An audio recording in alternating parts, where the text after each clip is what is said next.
ॐ गोविन्दाय नमः। ॐ गोपालाय नमः। ॐ माधवाय नमः। ॐ केशवाय नमः। ॐ नारायणाय नमः। ॐ वासुदेवाय नमः। ॐ दामोदराय नमः। ॐ मुरारये नमः। ॐ जनार्दनाय नमः। ॐ हरये नमः। ॐ मुकुन्दाय नमः। ॐ मधुसूदनाय नमः। ॐ गिरिधराय नमः। ॐ घनश्यामाय नमः। ॐ श्यामसुन्दराय नमः। ॐ देवकीनन्दनाय नमः। ॐ यशोदानन्दनाय नमः। ॐ नन्दलालाय नमः। ॐ वृन्दावनचन्द्राय नमः। ॐ राधारमणाय नमः। ॐ राधावल्लभाय नमः। ॐ वेणुगोपालाय नमः। ॐ वनवारीलालाय नमः। ॐ कन्हैयाय नमः। ॐ माखनचोराय नमः। ॐ द्वारिकाधीशाय नमः। ॐ पार्थसार्थये नमः। ॐ जगन्नाथाय नमः। ॐ योगेश्वराय नमः। ॐ अच्युताय नमः। ॐ अनन्ताय नमः। ॐ श्रीपतये नमः। ॐ श्रीधराय नमः। ॐ पद्मनाभाय नमः। ॐ हृषीकेशाय नमः। ॐ चक्रधराय नमः। ॐ पीताम्बराय नमः। ॐ वनमालिने नमः। ॐ श्रीवत्सलाञ्छनाय नमः। ॐ कंसारये नमः। ॐ पूतनामोचनाय नमः। ॐ कालीदमनाय नमः।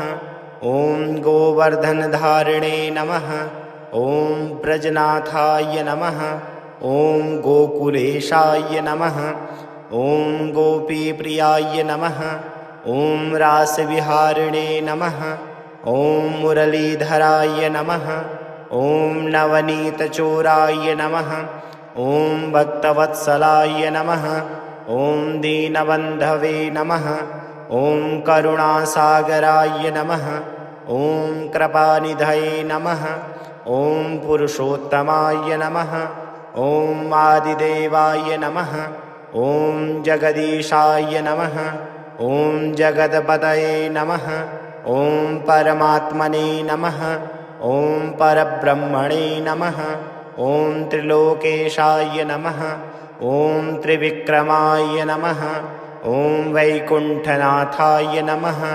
ॐ लक्ष्मीपतये नमः। ॐ गरुडध्वजाय नमः। ॐ चतुर्भुजाय नमः। ॐ पद्महस्ताय नमः।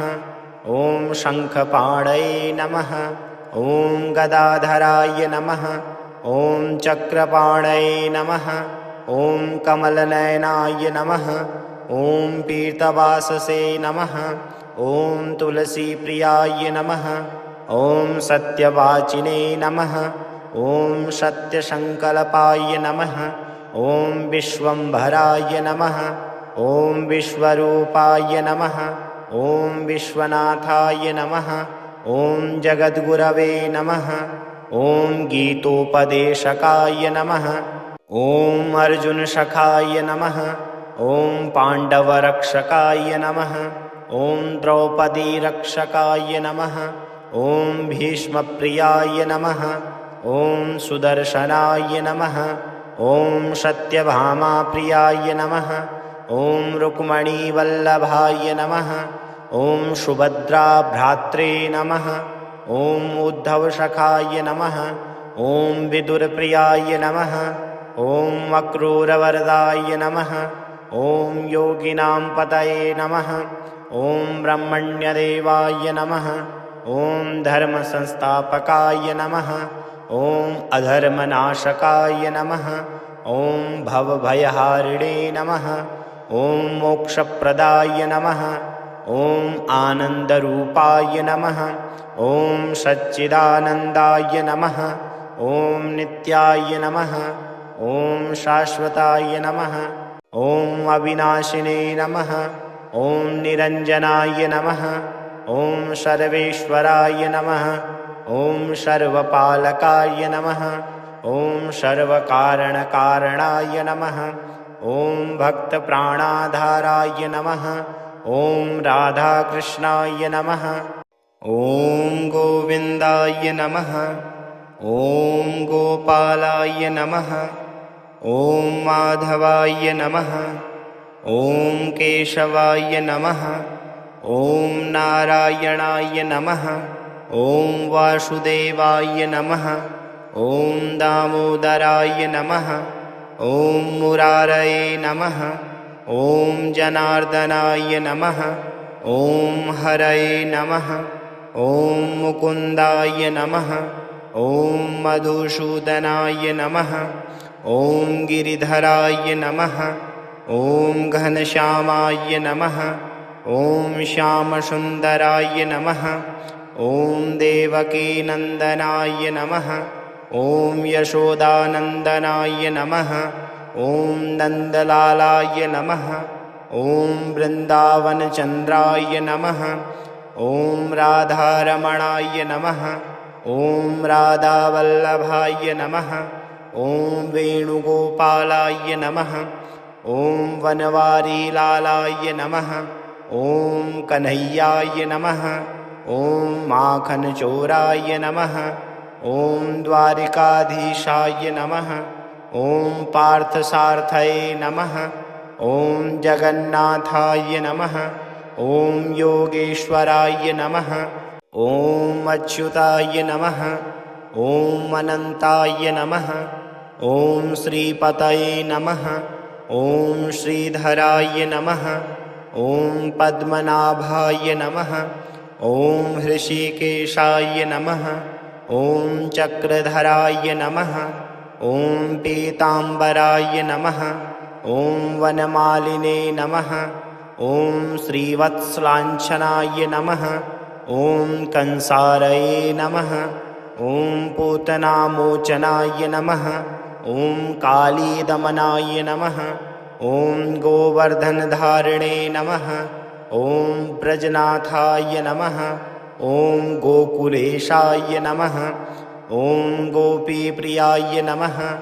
ॐ रासविहारिणे नमः। ॐ मुरलीधराय नमः। ॐ नवनीतचोराय नमः। ॐ भक्तवत्सलाय नमः। ॐ दीनबन्धवे नमः। ॐ करुणासागराय नमः। ॐ कृपानिधये नमः। ॐ पुरुषोत्तमाय नमः। ॐ आदिदेवाय नमः। ॐ जगदीशाय नमः। ॐ जगदपतये नमः। ॐ परमात्मने नमः। ॐ परब्रह्मणे नमः। ॐ त्रिलोकेशाय नमः। ॐ त्रिविक्रमाय नमः। ॐ वैकुण्ठनाथाय नमः। ॐ लक्ष्मीपतये नमः। ॐ गरुडध्वजाय नमः। ॐ चतुर्भुजाय नमः। ॐ पद्महस्ताय नमः। ॐ शङ्खपाणये नमः। ॐ गदाधराय नमः। ॐ चक्रपाणये नमः। ॐ कमलनयनाय नमः। ॐ पीतवाससे नमः। ॐ तुलसीप्रियाय नमः। ॐ सत्यवाचिने नमः। ॐ सत्यसङ्कल्पाय नमः। ॐ विश्वम्भराय नमः। ॐ विश्वरूपाय नमः। ॐ विश्वनाथाय नमः। ॐ जगद्गुरवे नमः। ॐ गीतोपदेशकाय नमः। ॐ अर्जुनसखाय नमः। ॐ पाण्डवरक्षकाय नमः। ॐ द्रौपदीरक्षकाय नमः। ॐ भीष्मप्रियाय नमः। ॐ सुदर्शनाय नमः। ॐ सत्यभामाप्रियाय नमः। ॐ रुक्मणीवल्लभाय नमः। ॐ सुभद्राभ्रात्रे नमः। ॐ उद्धवसखाय नमः। ॐ विदुरप्रियाय नमः। ॐ अक्रूरवरदाय नमः। ॐ योगिनां पतये नमः। ॐ ब्रह्मण्यदेवाय नमः। ॐ धर्मसंस्थापकाय नमः। ॐ अधर्मनाशकाय नमः। ॐ भवभयहारिणे नमः। ॐ मोक्षप्रदाय नमः। ॐ आनन्दरूपाय नमः। ॐ सच्चिदानन्दाय नमः। ॐ नित्याय नमः। ॐ शाश्वताय नमः। ॐ अविनाशिने नमः। ॐ निरञ्जनाय नमः। ॐ सर्वेश्वराय नमः। ॐ सर्वपालकाय नमः। ॐ सर्वकारणकारणाय नमः। ॐ भक्तप्राणाधाराय नमः। ॐ राधाकृष्णाय नमः। ॐ गोविन्दाय नमः। ॐ गोपालाय नमः। ॐ माधवाय नमः। ॐ केशवाय नमः। ॐ नारायणाय नमः। ॐ वासुदेवाय नमः। ॐ दामोदराय नमः। ॐ मुरारये नमः। ॐ जनार्दनाय नमः। ॐ हरये नमः। ॐ मुकुन्दाय नमः। ॐ मधुसूदनाय नमः। ॐ गिरिधराय नमः। ॐ घनश्यामाय नमः। ॐ श्यामसुन्दराय नमः। ॐ देवकीनन्दनाय नमः। ॐ यशोदानन्दनाय नमः। ॐ नन्दलालाय नमः। ॐ वृन्दावनचन्द्राय नमः। ॐ राधारमणाय नमः। ॐ राधावल्लभाय नमः।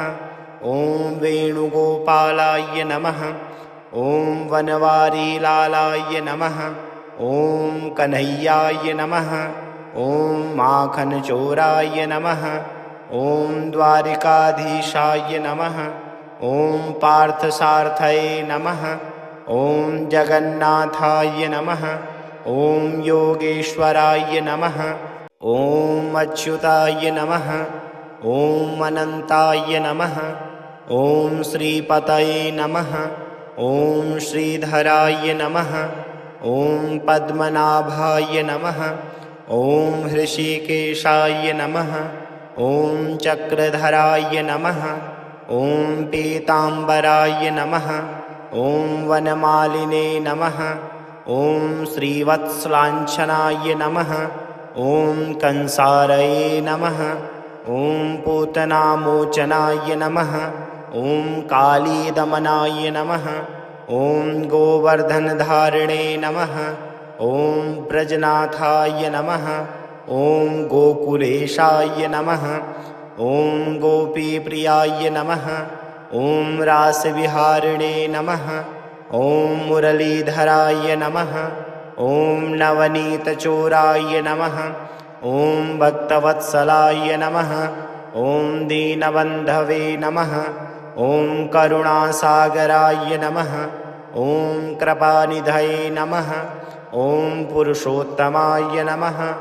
ॐ आदिदेवाय नमः। ॐ जगदीशाय नमः। ॐ जगदपतये नमः। ॐ परमात्मने नमः। ॐ परब्रह्मणे नमः। ॐ त्रिलोकेशाय नमः। ॐ त्रिविक्रमाय नमः। ॐ वैकुण्ठनाथाय नमः। ॐ लक्ष्मीपतये नमः। ॐ गरुडध्वजाय नमः। ॐ चतुर्भुजाय नमः। ॐ पद्महस्ताय नमः। ॐ शङ्खपाणये नमः। ॐ गदाधराय नमः। ॐ चक्रपाणये नमः। ॐ कमलनयनाय नमः। ॐ पीतवाससे नमः। ॐ तुलसीप्रियाय नमः। ॐ सत्यवाचिने नमः। ॐ सत्यसङ्कल्पाय नमः। ॐ विश्वम्भराय नमः। ॐ विश्वरूपाय नमः। ॐ विश्वनाथाय नमः। ॐ जगद्गुरवे नमः। ॐ गीतोपदेशकाय नमः। ॐ अर्जुनसखाय नमः। ॐ पाण्डवरक्षकाय नमः। ॐ द्रौपदीरक्षकाय नमः। ॐ भीष्मप्रियाय नमः। ॐ सुदर्शनाय नमः। ॐ सत्यभामाप्रियाय नमः। ॐ रुक्मणीवल्लभाय नमः। ॐ सुभद्राभ्रात्रे नमः। ॐ उद्धवसखाय नमः। ॐ विदुरप्रियाय नमः। ॐ अक्रूरवरदाय नमः। ॐ योगिनां पतये नमः। ॐ ब्रह्मण्यदेवाय नमः। ॐ धर्मसंस्थापकाय नमः। ॐ अधर्मनाशकाय नमः। ॐ भवभयहारिणे नमः। ॐ मोक्षप्रदाय नमः। ॐ आनन्दरूपाय नमः। ॐ सच्चिदानन्दाय नमः। ॐ नित्याय नमः। ॐ शाश्वताय नमः। ॐ अविनाशिने नमः। ॐ निरञ्जनाय नमः। ॐ सर्वेश्वराय नमः। ॐ सर्वपालकाय नमः। ॐ सर्वकारणकारणाय नमः। ॐ भक्तप्राणाधाराय नमः। ॐ राधाकृष्णाय नमः। ॐ गोविन्दाय नमः। ॐ गोपालाय नमः। ॐ माधवाय नमः। ॐ केशवाय नमः। ॐ नारायणाय नमः।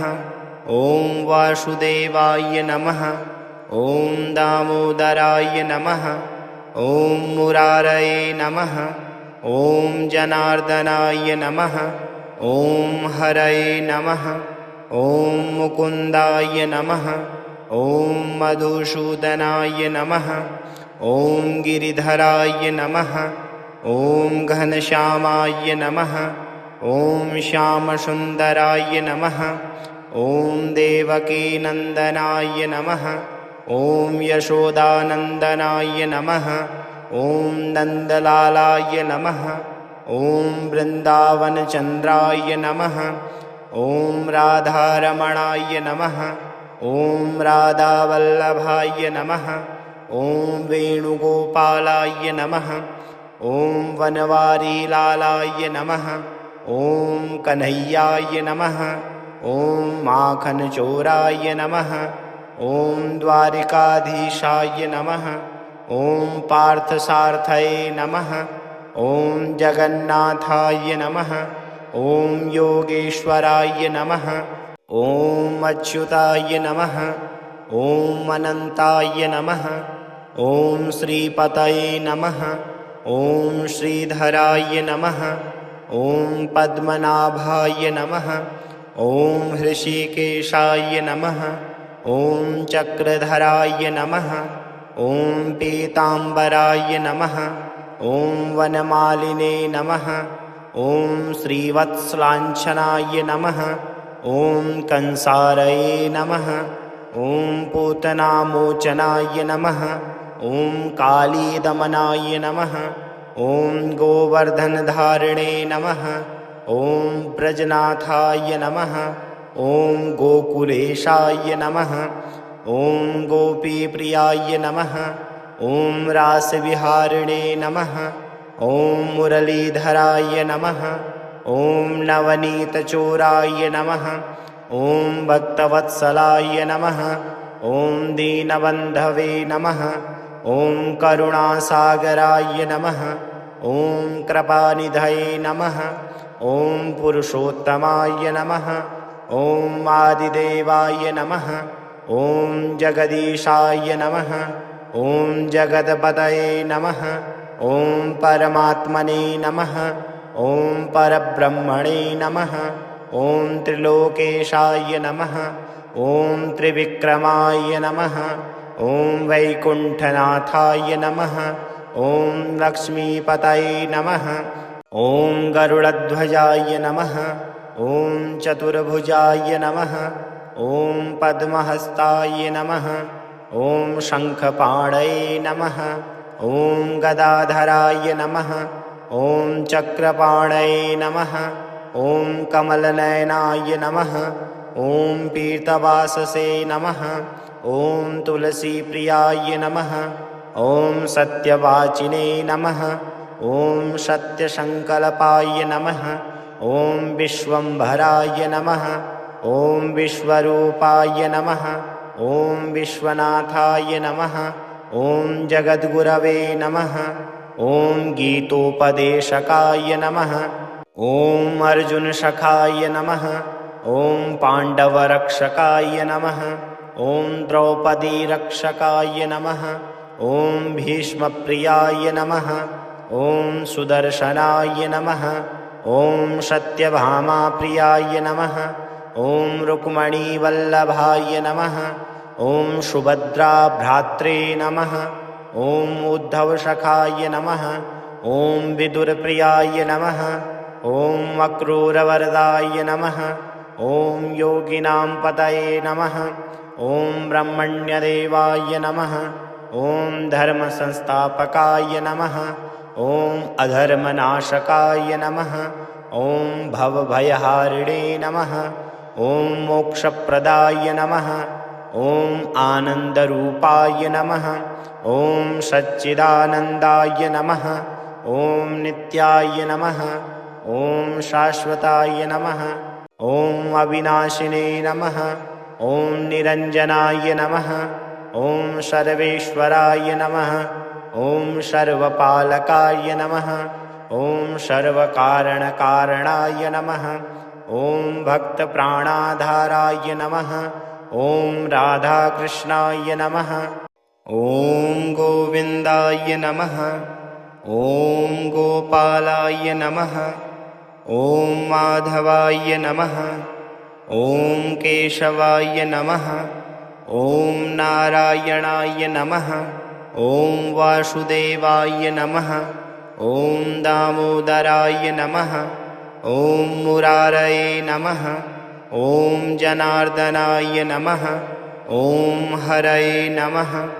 ॐ मुकुन्दाय नमः। ॐ मधुसूदनाय नमः। ॐ गिरिधराय नमः। ॐ घनश्यामाय नमः। ॐ श्यामसुन्दराय नमः। ॐ देवकीनन्दनाय नमः।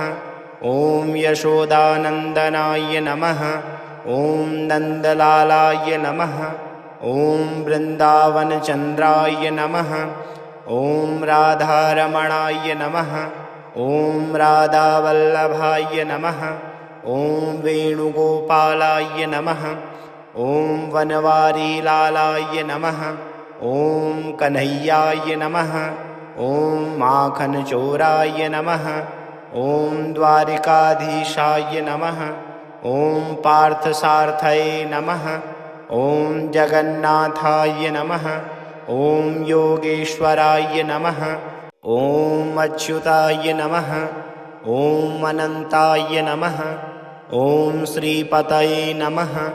ॐ श्रीधराय नमः। ॐ पद्मनाभाय नमः। ॐ हृषीकेशाय नमः। ॐ चक्रधराय नमः। ॐ पीताम्बराय नमः। ॐ वनमालिने नमः। ॐ श्रीवत्सलाञ्छनाय नमः। ॐ कंसारये नमः। ॐ पूतनामोचनाय नमः। ॐ कालीदमनाय नमः। ॐ गोवर्धनधारिणे नमः। ॐ ब्रजनाथाय नमः। ॐ गोकुलेशाय नमः। ॐ गोपीप्रियाय नमः। ॐ रासविहारिणे नमः। ॐ मुरलीधराय नमः। ॐ नवनीतचोराय नमः। ॐ भक्तवत्सलाय नमः। ॐ दीनबन्धवे नमः। ॐ करुणासागराय नमः। ॐ कृपानिधये नमः। ॐ पुरुषोत्तमाय नमः। ॐ आदिदेवाय नमः। ॐ जगदीशाय नमः। ॐ जगदपतये नमः। ॐ परमात्मने नमः। ॐ परब्रह्मणे नमः। ॐ त्रिलोकेशाय नमः। ॐ त्रिविक्रमाय नमः। ॐ वैकुण्ठनाथाय नमः। ॐ लक्ष्मीपतये नमः। ॐ गरुडध्वजाय नमः। ॐ चतुर्भुजाय नमः। ॐ पद्महस्ताय नमः। ॐ शङ्खपाणये नमः। ॐ गदाधराय नमः। ॐ चक्रपाणये नमः।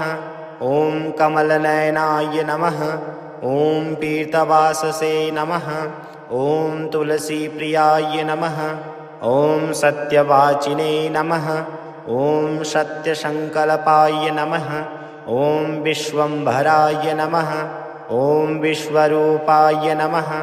ॐ विश्वनाथाय नमः। ॐ जगद्गुरवे नमः।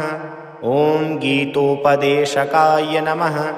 ॐ अर्जुनसखाय नमः। ॐ पाण्डवरक्षकाय नमः।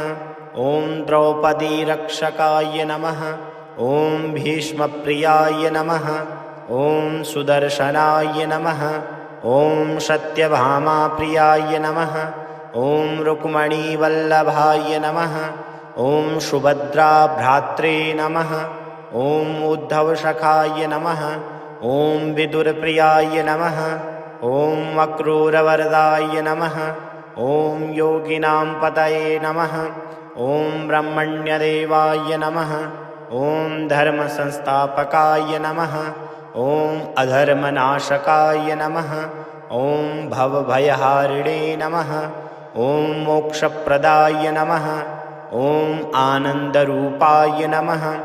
ॐ सच्चिदानन्दाय नमः। ॐ नित्याय नमः। ॐ शाश्वताय नमः। ॐ अविनाशिने नमः। ॐ निरञ्जनाय नमः। ॐ सर्वेश्वराय नमः। ॐ सर्वपालकाय नमः। ॐ सर्वकारणकारणाय नमः। ॐ भक्तप्राणाधाराय नमः।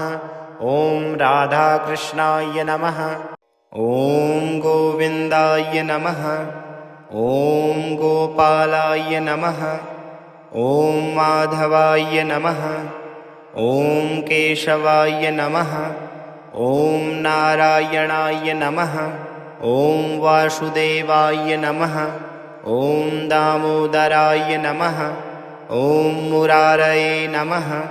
ॐ जनार्दनाय नमः। ॐ हरये नमः। ॐ मुकुन्दाय नमः। ॐ मधुसूदनाय नमः। ॐ गिरिधराय नमः। ॐ घनश्यामाय नमः। ॐ श्यामसुन्दराय नमः। ॐ देवकीनन्दनाय नमः।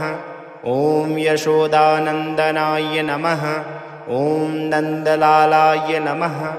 ॐ वृन्दावनचन्द्राय नमः। ॐ राधारमणाय नमः। ॐ राधावल्लभाय नमः। ॐ वेणुगोपालाय नमः। ॐ वनवारीलालाय नमः। ॐ कन्हैयाय नमः।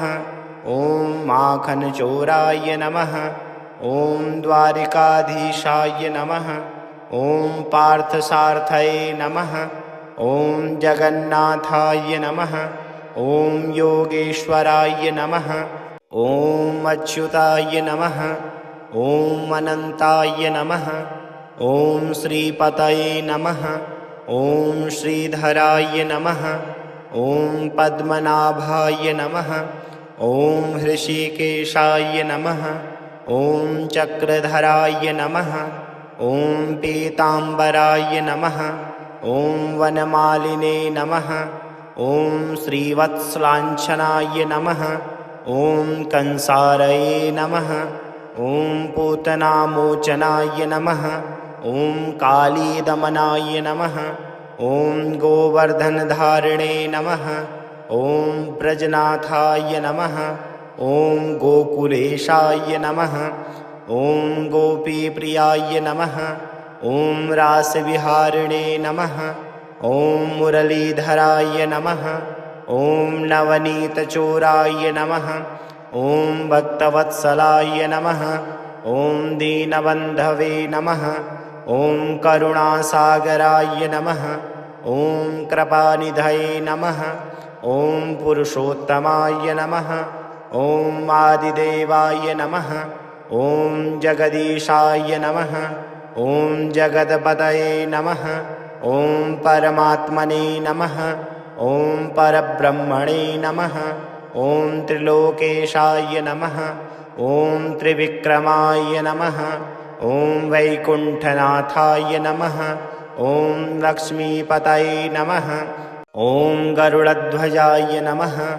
ॐ चतुर्भुजाय नमः। ॐ पद्महस्ताय नमः। ॐ शङ्खपाणये नमः। ॐ गदाधराय नमः। ॐ चक्रपाणये नमः। ॐ कमलनयनाय नमः। ॐ पीतवाससे नमः। ॐ तुलसीप्रियाय नमः। ॐ सत्यवाचिने नमः। ॐ सत्यसङ्कल्पाय नमः। ॐ विश्वम्भराय नमः। ॐ विश्वरूपाय नमः। ॐ विश्वनाथाय नमः। ॐ जगद्गुरवे नमः। ॐ गीतोपदेशकाय नमः। ॐ अर्जुनसखाय नमः। ॐ पाण्डवरक्षकाय नमः। ॐ द्रौपदीरक्षकाय नमः। ॐ भीष्मप्रियाय नमः। ॐ सुदर्शनाय नमः। ॐ सत्यभामाप्रियाय नमः। ॐ रुक्मिणीवल्लभाय नमः। ॐ सुभद्राभ्रात्रे नमः। ॐ उद्धवसखाय नमः। ॐ विदुरप्रियाय नमः। ॐ अक्रूरवरदाय नमः। ॐ योगिनां पतये नमः। ॐ ब्रह्मण्यदेवाय नमः। ॐ धर्मसंस्थापकाय नमः। ॐ अधर्मनाशकाय नमः। ॐ भवभयहारिणे नमः। ॐ मोक्षप्रदाय नमः। ॐ आनन्दरूपाय नमः। ॐ सच्चिदानन्दाय नमः। ॐ नित्याय नमः। ॐ शाश्वताय नमः। ॐ अविनाशिने नमः। ॐ निरञ्जनाय नमः। ॐ सर्वेश्वराय नमः। ॐ सर्वपालकाय नमः। ॐ सर्वकारणकारणाय नमः। ॐ भक्तप्राणाधाराय नमः। ॐ राधाकृष्णाय नमः। ॐ गोविन्दाय नमः। ॐ गोपालाय नमः। ॐ माधवाय नमः। ॐ केशवाय नमः। ॐ नारायणाय नमः। ॐ वासुदेवाय नमः। ॐ दामोदराय नमः। ॐ मुरारये नमः। ॐ जनार्दनाय नमः। ॐ हरये नमः। ॐ मुकुन्दाय नमः। ॐ मधुसूदनाय नमः। ॐ गिरिधराय नमः। ॐ घनश्यामाय नमः। ॐ श्यामसुन्दराय नमः। ॐ देवकीनन्दनाय नमः। ॐ यशोदानन्दनाय नमः। ॐ नन्दलालाय नमः। ॐ वृन्दावनचन्द्राय नमः। ॐ राधारमणाय नमः। ॐ राधावल्लभाय नमः। ॐ वेणुगोपालाय नमः। ॐ वनवारीलालाय नमः। ॐ कन्हैयाय नमः। ॐ माखनचोराय नमः। ॐ द्वारिकाधीशाय नमः। ॐ पार्थसार्थये नमः।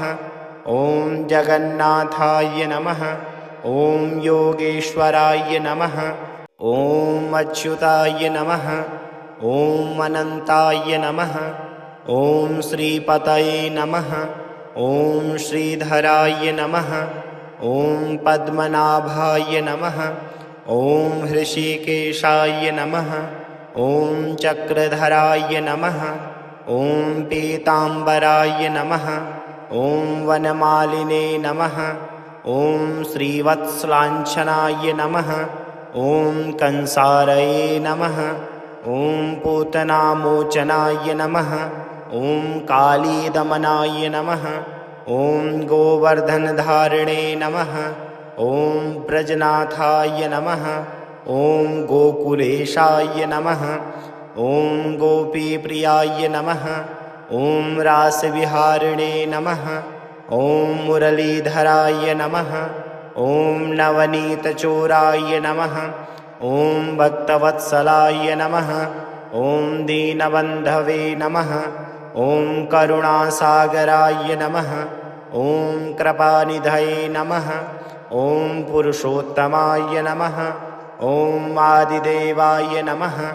ॐ जगदीशाय नमः। ॐ जगदपतये नमः। ॐ परमात्मने नमः। ॐ परब्रह्मणे नमः। ॐ त्रिलोकेशाय नमः। ॐ त्रिविक्रमाय नमः। ॐ वैकुण्ठनाथाय नमः। ॐ लक्ष्मीपतये नमः। ॐ गरुडध्वजाय नमः। ॐ चतुर्भुजाय नमः। ॐ पद्महस्ताय नमः।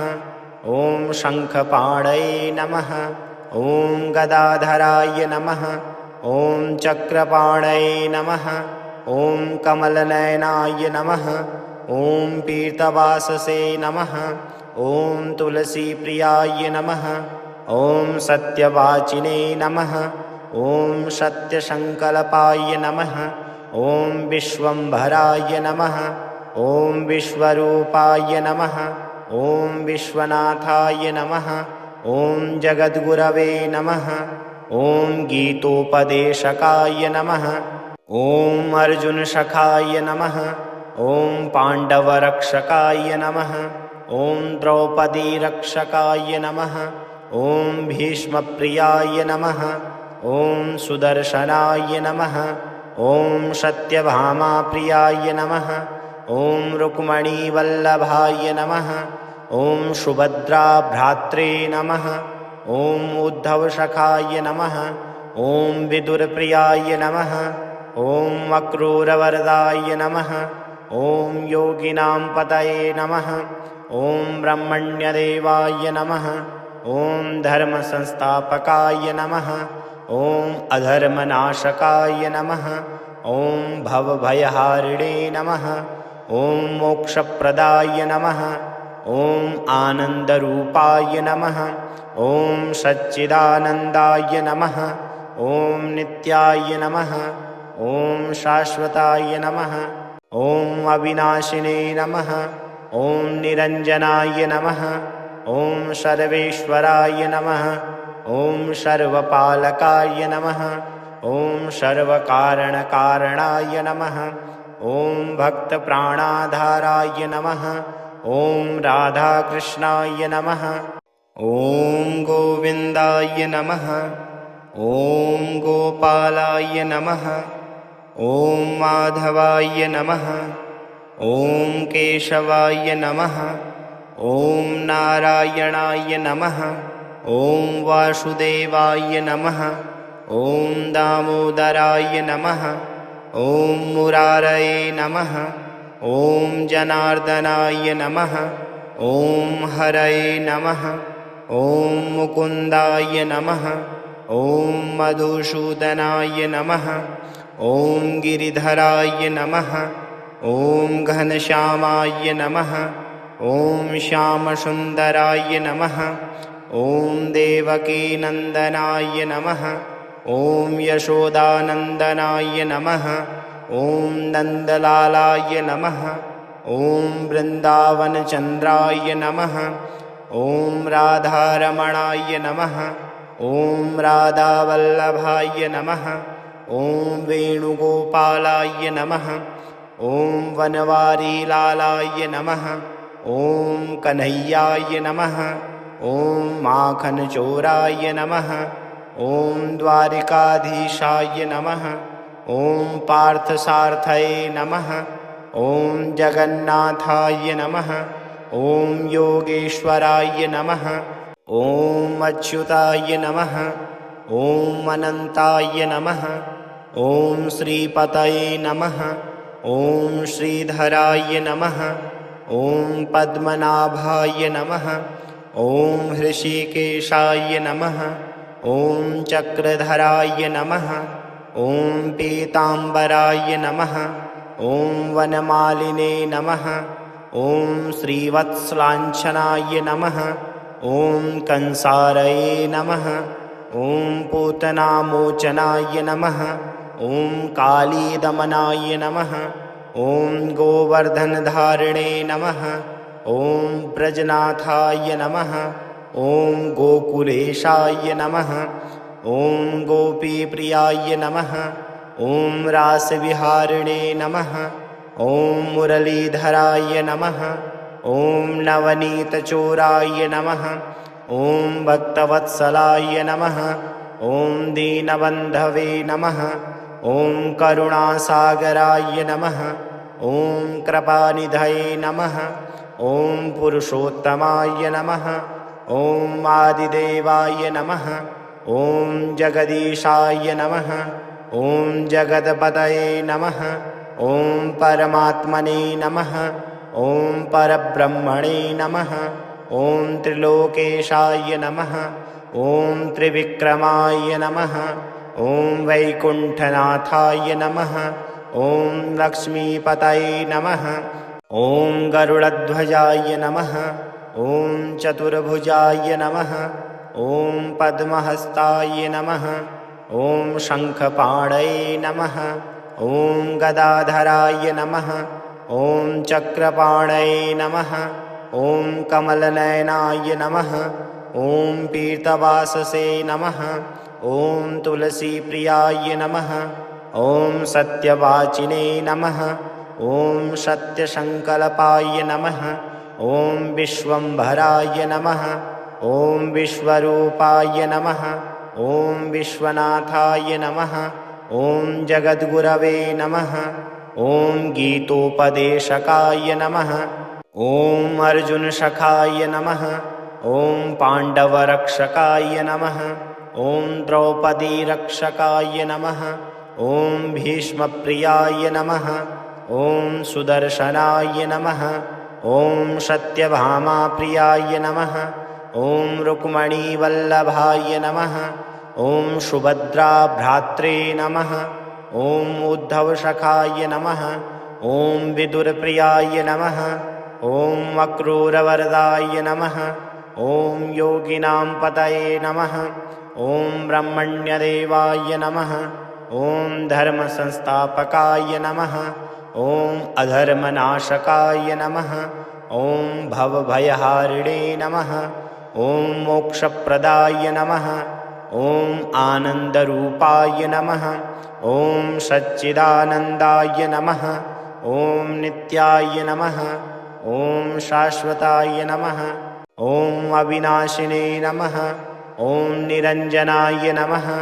ॐ सर्वेश्वराय नमः। ॐ सर्वपालकाय नमः। ॐ सर्वकारणकारणाय नमः। ॐ भक्तप्राणाधाराय नमः। ॐ राधाकृष्णाय नमः।